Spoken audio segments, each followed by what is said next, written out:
Bienvenidos a En la Mira de la Ley, tu programa donde vamos a hacer análisis, investigación y todo aquello relacionado pues con la realidad nacional y tus derechos.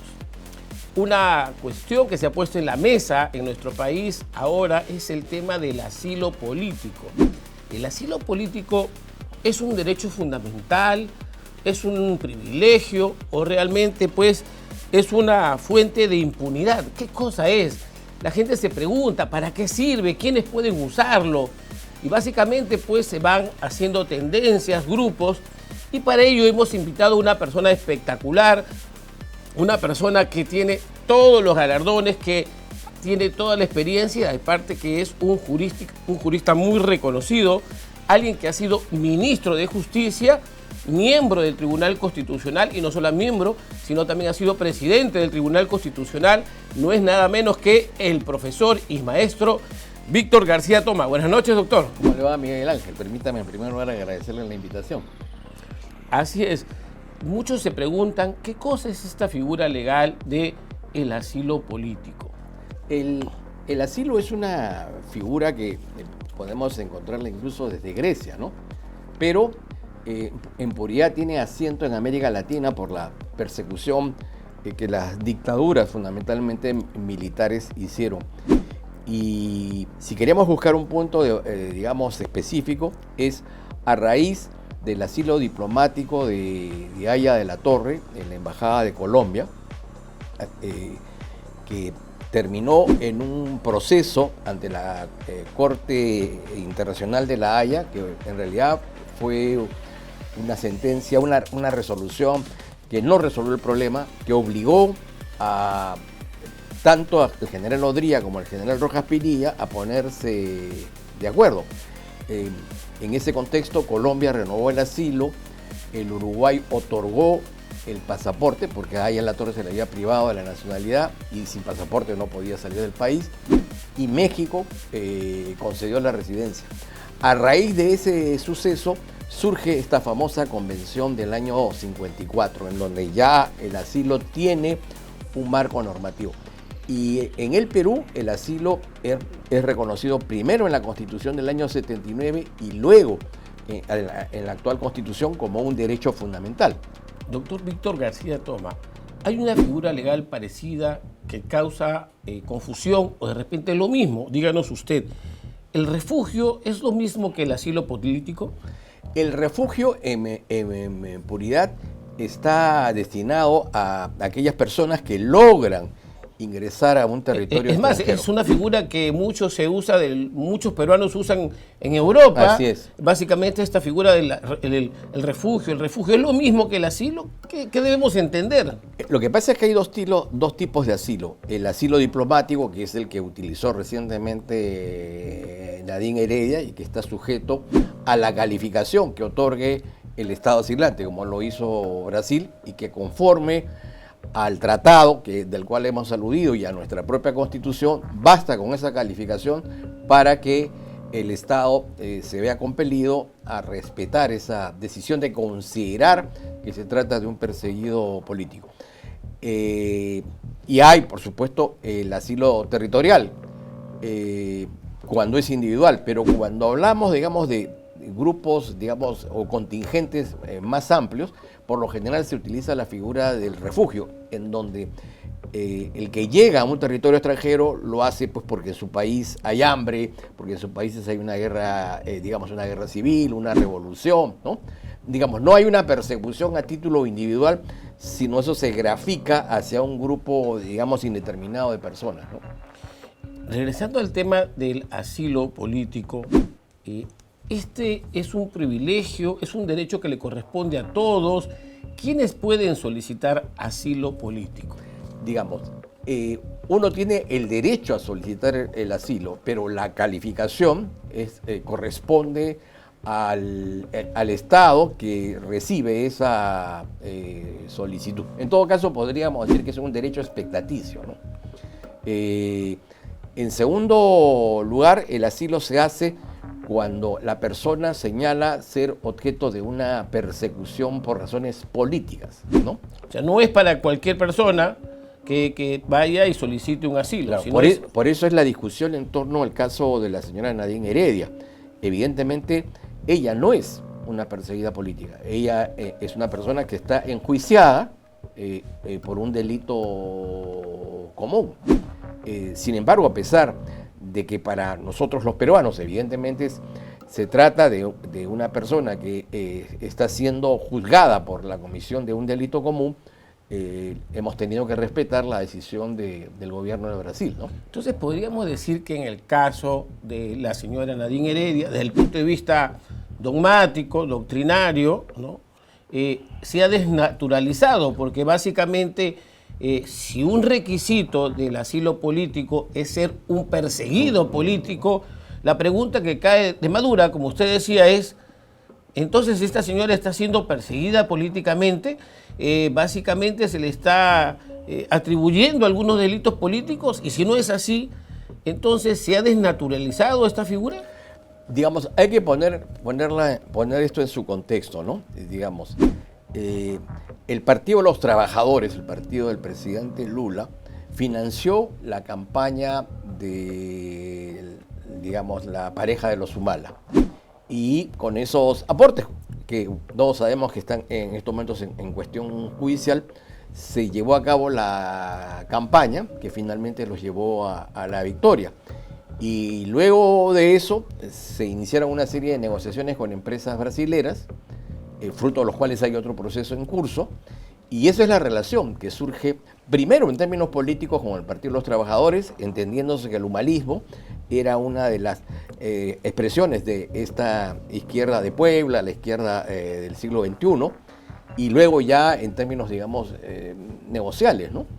Claro, básicamente lo que se puede decir entonces es como que han desnaturalizado esta figura, devolviendo un favor, porque básicamente se aperturó los mercados a las empresas, al mercado peruano, a las empresas brasileñas, para negocios nada santos, ¿no? Nada santos que a nivel internacional han sido aperturados de esa forma. No es para que uno diga, sino hay procesos donde hay elementos probatorios que indican pues que ha habido mucha corrupción con alguna de estas empresas. Claro, asilos fueron los que se otorgaron, por ejemplo, en la época de la dictadura del general Velasco, ¿no? En donde diversos dirigentes políticos tuvieron que marchar al exilio, ¿no? Claro, porque salieron pues de estos, todo aquel que se oponía, este señor, su solución era dictar su orden de captura por cualquier delito. Claro, esos eran dirigentes de partidos políticos, periodistas, ¿no? Y eso obligó a que en muchos casos se otorgara ese asilo. Hay un caso muy conocido, el periodista Manuel Dornelas, que era el director del diario Expreso, y Eudosio Rabines, que tenía una revista muy conocida en esa época que se llamaba Vanguardia. Rabines había sido fundador del Partido Comunista y luego había virado hacia posiciones más conservadoras. Bueno, ellos se declararon enemigos abiertos de la dictadura y entonces se les quitó la nacionalidad por oponerse a la revolución peruana, fueron expulsados y regresaban al país porque como no tenían pasaporte, ya no podían tener pasaporte porque no eran peruanos. Y al igual que en el caso que conté hace unos minutos, a Dornelas, que tuvo la suerte que tenía una esposa que era uruguaya, el Uruguay lo declaró nacional y le otorgó el pasaporte y pudo ser asilado en el Uruguay, territorialmente. Y el otro caso, el de Eudosio Rabines, que terminó en México con el apoyo del PRI, ¿no?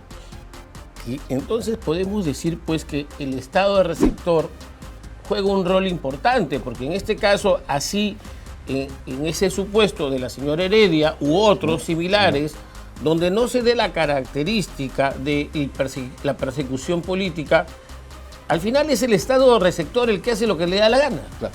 Bueno, nosotros, por ejemplo, hemos tenido de asilado al extinto presidente venezolano, Hugo Chávez. ¿Se acuerda? Claro. Hugo Chávez estuvo asilado aquí en el Perú, ¿no? Y el vínculo no era ideológico, el vínculo era, básicamente era un militar que se había formado en la escuela de Chorrillos, ¿no? Por eso es que él sabía cantar perfectamente el himno nacional.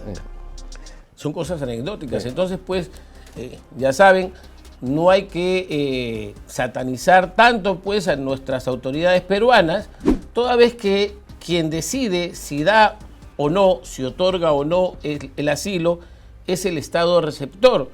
Y esto va a ir más allá incluso si cumple o no cumple con las características, claro, pues en este caso de la persecución, claro, política.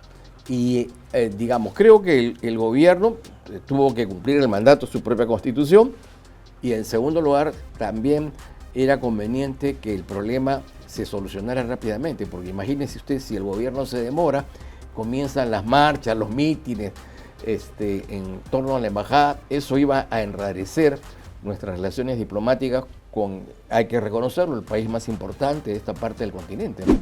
Así es uno de los países más grandes, ¿no? Dentro del derecho internacional, pues tenemos a la Convención sobre el Asilo, la Convención de Caracas de 1954, ¿no? Más o menos nos puede comentar el contexto de esta convención. Claro, esa convención tiene, digamos, como antecedentes todas las dictaduras que se empiezan a gestar en América Latina a partir de la década de los años 30. Y tiene, digamos, su caja de resonancia a raíz del caso Haya de la Torre, ¿no? Claro, básicamente lo que se puede entender es que en el caso Haya de la Torre, pues efectivamente era un perseguido político y se le tenía que dar alguna forma de protección, una forma de recepción en algún país que... Claro, pero ese tratado del 54 tuvo que llevarse a cabo primero, la Corte Internacional de la Haya no pudo solucionar el problema.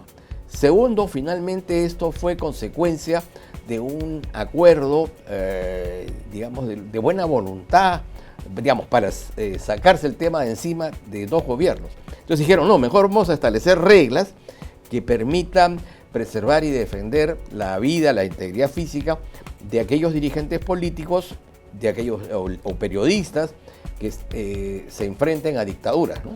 Con esa característica nació. Claro, debemos entender que en esos años pues era muy común las dictaduras. Entraba un gobierno militar tras otro, había unas elecciones, no les gustaba, el tema militar venía, tomaba el poder y era muy común. Es más, había una sucesión incluso entre militares, también se dan golpes de Estado. Entonces, en ese contexto, justamente sí había una persecución política, lo cual pues no ha ocurrido, porque tendríamos que partir de la premisa o la pregunta es si el gobierno actual es una dictadura o no es una dictadura, o estamos en un Estado de Derecho. No, de hecho, estamos en un Estado de Derecho. Uno puede discutir si el gobierno es eficiente, si el gobierno no es eficiente, si hay liderazgo o no hay liderazgo, pero esa es una discusión política, pero está claro que jurídicamente en el Estado peruano se ha respetado el voto ciudadano, se ha respetado la democracia representativa, bien o mal tenemos un parlamento, fruto de la voluntad ciudadana, rige el amparo, rige el habeas corpus, hay autonomía del Poder Judicial, hay autonomía del Ministerio Público, incluso uno puede discutir si se usa bien o mal esa autonomía, pero digamos, existe la libertad de prensa, en consecuencia todos los elementos constitutivos del Estado de Derecho están presentes. Entonces podemos ir concluyendo que el primer requisito, que es para que se dé el asilo, hay una persecución política, no se da. Y el segundo elemento propio de la naturaleza, de la creación de la figura del asilo, es pues que exista un gobierno dictatorial que justamente realice esta persecución en la cual el Perú no se encuentra. Así es, ¿no? Incluso puede ser un gobierno que no tenga las características generales de ser una dictadura, pero en términos específicos sí desee perseguir a alguien, ¿no? Claro, lo que ocurre es que también algunos gobiernos utilizan algunas herramientas o instrumentos legales para perseguir, ¿no? Más adelante hablaremos de temas pues como el lavado de activos o la creación de supuestas organizaciones criminales, esta figura también de la pérdida de dominio. Hay muchas figuras legales que sirven para perseguir al enemigo o contrincante político, ¿no? Así es, efectivamente, ¿no? Dentro de Latinoamérica, usted ya nos ha comentado algunos casos. ¿Hay algunos otros casos emblemáticos? Claro, hay el caso de un sacerdote húngaro. Se instaura la dictadura comunista en Hungría. Él se refugia en la Embajada de los Estados Unidos. Ese asilo diplomático dura 16 años. inicialmente él ingresa a la embajada para salvaguardar su vida, ¿no? O en todo caso su libertad de la dictadura. Se llega a un plano de negociación y entonces se le dice, bueno, vamos a autorizar su salida, pero usted tiene que salir de Hungría. Y él dice no, que él regresa para volver a sus labores pastorales. En ese tránsito, esto se va a demorar 16 años hasta que finalmente el Vaticano le da la orden de que el sacerdote salga y vaya a la Santa Sede. Pero ese asilo es el más largo de la... El más largo dentro de los casos emblemáticos. De los casos emblemáticos, etc. Ahora, ha habido este caso reciente que se dio en la embajada del Ecuador en el Reino Unido, de este operador que logra sacar los Wikileaks, ¿se acuerda? Ya, los Wikileaks, claro, ¿no? La información que era clasificada. Él logra, digamos, ingresar a la embajada del Ecuador. Correa sostiene contra sangre y fuego esa protección del Estado ecuatoriano, pero llega un momento en que el Ecuador siente que la presencia de esta persona ya se hace insostenible por su propia conducta, su propio comportamiento, y lo invita a retirarse, ¿no?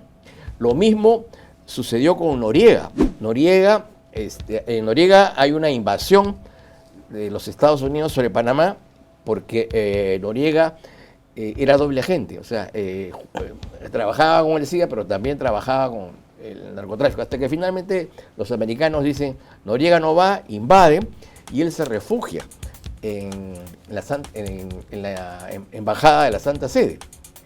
Y ahí está algunos días, y los sacerdotes era una papa caliente para ellos. Así es que trama que van a asaltar la embajada, los americanos. Y entonces le dicen, si no sale nos van a matar a todos, incluyéndote a ti, mejor entrégate. Y entonces, en base a esa figura, finalmente Noriega es llevado a Estados Unidos. Y Noriega pues ha sido todo un personaje que también a quien se ha ido de esta existencia hace poco le dio para que escriba una obra a Mario Vargas Llosa, ¿no? No, ese es la fiesta del Chivo, el dictador dominicano. Dominicano. ¿No? Ese dictador dominicano tenía la llamada Fórmula 42, que era el tamaño de la bala con la cual o mataba a sus eventuales digamos, candidatos de, digamos, opositores o a los miembros del Tribunal Electoral. Entonces, o se sometían retirándose del proceso, o en el caso de los miembros del tribunal, o se sometían participando en el fraude, o se retiraban, ¿no? Y en esa obra hay un personaje que se llama Urania. Urania representa digamos, un personaje femenino muy representativo de esa dictadura. Y es que luego que este personaje te designaba ministro o un alto cargo, luego observaba cómo estaba tu hija, cómo estaba tu hermana, cómo estaba tu esposa, y si a él le consideraba que deseaba conocerla, tenían que entregársela, ¿no? Porque si no se la entregaban, a este individuo lo asesinaban o lo metían preso. Entonces era la gloria o el infierno. Y ese personaje Urania, entonces, no hay una Urania, sino representa a las esposas, a las hermanas, a las hijas que fueron víctimas de todos estos abusos. Pues, todos estos abusos. Siempre hay estos sujetos pues que quieren aprovechar el poder para ultrajar, ¿no? Algo que era muy común en estos excesos militares, ¿no? En Haití estaban los Duvalier y era curioso, las elecciones se hacían en plazas públicas, ¿no? Entonces, ¿quiénes conducían la mesa de elecciones? Las Fuerzas Armadas. Y al costado de las Fuerzas Armadas habían unos negros inmensos que eran los tontos macautes, que llevaban un sobre todo, dentro del cual tenían un bate de béisbol. Entonces, llamaban al elector y él tenía que cantar su voz, ¿no? Cantar su voto. Entonces, si cantaban el voto del opositor a los Duvalier, caminaban unos pasos y lo demolían. Entonces llamaban al siguiente Tú ya sabes cómo tenía que votar. Era bien sencillo, no había problema. Todo lo que genera la dictadura. Las dictaduras, ¿no? Pero volviendo a este tema del asilo, la señora Nadine y otros casos, ¿podemos decir que el asilo se puede convertir en una forma de impunidad? Bueno, eso va a depender del Estado que califica, ¿no? En nuestro caso, estamos doblemente vinculados. Estamos vinculados por el tratado y vinculados por nuestra propia Constitución. Nuestra propia Constitución dice que el Estado peruano debe aceptar la calificación del Estado asilante. Eso lo dice la Constitución. Claro, lo dice, pero nosotros los peruanos sentimos pues que nos sacaron la vuelta, ¿no? La señora estaba siendo procesada por un delito común, la sentenciaron y la señora le saca la vuelta al sistema y básicamente vemos pues que queda su delito impune.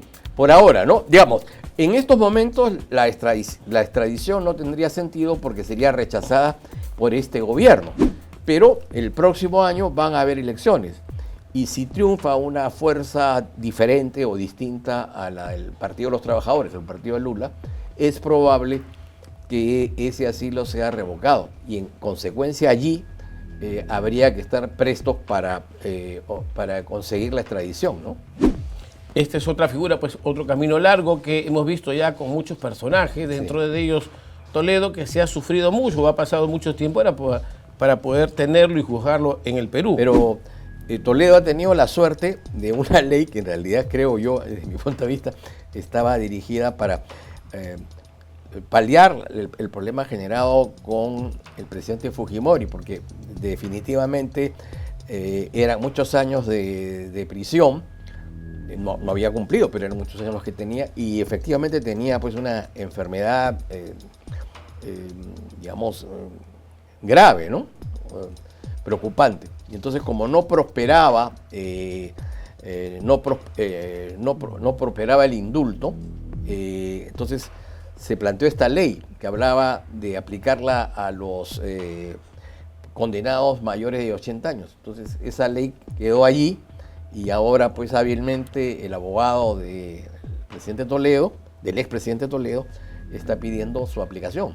Formalmente le correspondería. Le correspondería formalmente. Formalmente, ¿no? Claro. Uno puede hacer un juicio de valor sobre, digamos, esa determinación que jurídicamente es válida, pero moral y políticamente es bastante discutible, ¿no?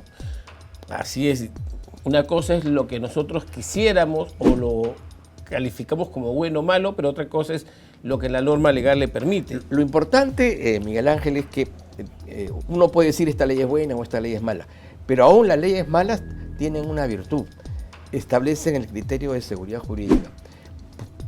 Porque cuando la ley establece reglas, uno puede programar su proyecto de vida. Entonces yo puedo decir, puedo hacer esto, y si no hago esto me va a suceder aquello. Si yo quito la ley como instrumento, digamos, de regulación social, bueno o malo, y quito la ley como, digamos, medio para poder desarrollar mi proyecto de vida, entonces quedo ya inmerso en la subjetividad más absoluta. Ya no sé finalmente qué es lo lícito, qué es lo ilícito, qué es lo bueno y es lo malo. Y ya entramos en una anarquía. Entramos en una anarquía. Así es. Básicamente, en el Perú hemos tenido otros casos cuestionables, discutibles, similares al caso de la señora Nadine. Que yo recuerde, no hemos tenido casos. Más, honestamente, más han sido los casos de peruanos que se han asilado, digamos, pero fundamentalmente por razones políticas, ¿no? Por razones extrapolíticas, creo que este sería el primero, ¿no? Sí. ¿Cuál ha sido la posición política del Perú respecto al asilo? ¿Ha sido receptiva? ¿La ha rechazado? ¿La ha aplicado mucho? ¿La ha aplicado poco? Cuando se firmó el tratado del 54, definitivamente hubo una aprobación. Recordemos que han sufrido persecución y han obtenido asilo figuras como, por ejemplo, Ramón Castilla, ¿no es cierto? A lo largo de la historia del Perú se han dado incluso hasta autoexilios. Tenemos el caso de Javier Vallerriestra en España, el caso del presidente José Luis Bustamante Rivero en Suiza. Y a raíz, digamos, de estos peruanos en el exterior o estos peruanos a los que se le privaba la nacionalidad, se estableció un derecho que solo existe en el Perú. El derecho fundamental al pasaporte y la renovación del pasaporte. Derecho fundamental al pasaporte. Así como en el mundo solo existe el derecho a portar armas en la Constitución norteamericana, ¿no? Es el único país que lo tiene. Nosotros somos la única comunidad política que ha señalado que existe un derecho fundamental que es el derecho al pasaporte y el derecho a la renovación del pasaporte. Por todos los casos que te he comentado, incluyendo los de Valle Riestra, incluyendo ahora los... Claro, porque es fácil, pues una persona que quiere perjudicarla, no le otorgas el pasaporte y se acabó el problema, lo perjudicas. Claro, incluso fíjate, en la época de Fujimori, inicialmente el señor Varro Sichel apoyaba, digamos, las políticas del régimen. Y luego hay ahí una controversia, una discusión, y entonces Varro Sichel de alguna manera empieza a permitir que en su canal se instauren información contra el gobierno. Y entonces, ¿qué se hace? Le quitan la nacionalidad, porque al quitarle la nacionalidad ya no podía ser dueño de Canal 2, porque hay una ley que dice que solo pueden ser... Entonces... Toda esa figura, ¿no? Claro. Básicamente, teniendo en cuenta que este sea el primer caso polémico, desnaturalizado, claro, del asilo político, ¿usted considera que debería haber alguna reforma en las normas legales respecto al asilo para que no se filtren este tipo de casos, puesto que donde no hay una amenaza, no hay una persecución política y alguien por un favor sea pues protegido y quede impune la comisión de sus delitos? Bueno, el tratado, digamos, no podríamos unilateralmente, digamos, desconocerlo, ¿no? Sería parte de una reforma concordada con los demás países. Y en el caso de nuestra Constitución, yo creo que es preferible que se presenten casos como el de la señora Nadine Heredia, pero que ese artículo eventualmente pueda permitir que en otras circunstancias, peruanos que sí son perseguidos políticamente puedan obtener amparo por parte de otra comunidad política, ¿no? Básicamente, entonces, en este tipo de casos, ¿podría cumplir algún rol de filtro el tema de la Cancillería o el Ministerio del Interior? Digamos, se sostiene, y creo que teóricamente con razón, que la Cancillería obviamente no podía desoír el mandato de su propio, el mandato del propio tratado o de la propia cláusula constitucional. Pero se hablaba de un comunicado que expresara un rechazo, una protesta contra el gobierno brasilero por esa determinación. Teóricamente eso era correcto. La pregunta es si la presencia, digamos, si el caso Nadine Heredia ameritaba de alguna manera relajar las relaciones con el Brasil, y yo creo que no. Claro, porque básicamente es un país bastante grande y ahora más bien todo está encaminándose a que haya una relación comercial, económica más fluida con Brasil, ¿no? Incluso tenemos ahora hasta una carretera, ¿no?, que todavía está subutilizada, pero que en el futuro puede ser la puerta abierta para un grado mayor de inversiones, negocios, ¿no?, comercio. Y donde están comenzando a ser pues atractivos nuestros puertos en el Perú y hay inversiones en relación a eso, ¿no? Sí, claro. Definitivamente, el Brasil, en el marco del Concierto de las Naciones, tiene una preponderancia. Como Estado de Naciones Unidas, evidentemente, el Brasil lidera, ¿no es cierto?, digamos, buena parte de las posiciones que se dan desde esta parte del continente, ¿no?, por su peso político. Así es. Muchas gracias, doctor García Toma. De verdad es un placer tenerlo aquí como invitado. Y básicamente, ya saben, no se olviden pues de ver este canal los lunes y los jueves a las 5 p.m. Ya saben, suscríbete. Muchas gracias, doctor. No, gracias, Muchas gracias. Miguel Ángel. Un abrazo. Gracias.